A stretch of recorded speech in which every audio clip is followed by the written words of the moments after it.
Guys ഇന്നൊരു വാട്ടേറ്റിനിടെ ആയാലോ, അതും എൻ്റെ വീട്ടിൽ നിന്ന് കേട്ടോ. രാവിലെ തന്നെ പാത്രം തുറന്ന് നോക്കിയപ്പോൾ പുട്ടും പപ്പടയുന്നു. അപ്പം ഞാൻ ഒന്നും നോക്കിയില്ല, വേഗം പോയി ചായക്ക് വെള്ളം വെച്ചു. അപ്പം അമ്മ പുറത്ത് ആരോടോ സംസാരിക്കണം ഒച്ചേക്കുന്നു. പോയി നോക്കിയപ്പോഴോ നമ്മളെ തൊഴിലുറപ്പിന് പോണ ചേച്ചിമാരെ കണ്ട്.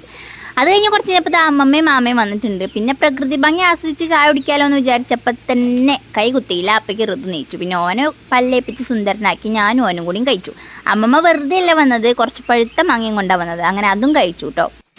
പിന്നെ ഉച്ചയ്ക്ക് പാത്രം തുറന്ന് നോക്കിയപ്പോൾ സാമ്പാറും പയറുപ്പേരിയും മാത്രം ഉണ്ടായിരുന്നുള്ളൂ. ഫ്രിഡ്ജിലാണെങ്കിൽ മുട്ടയും. അപ്പോൾ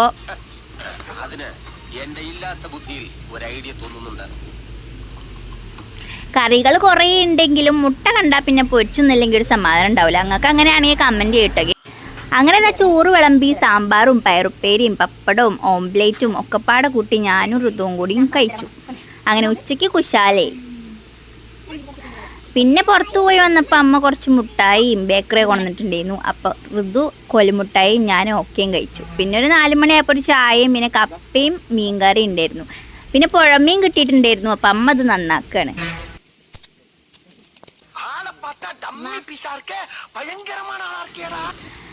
അപ്പം മീനൊക്കെ പൊരിച്ച് വൈകുന്നേരം മീൻകറി, മീൻ പൊരിച്ചതും ഉള്ളിയൊക്കെ കൂട്ടി ചോറുണ്ട്. അപ്പം അത്രേ ഉള്ളൂ.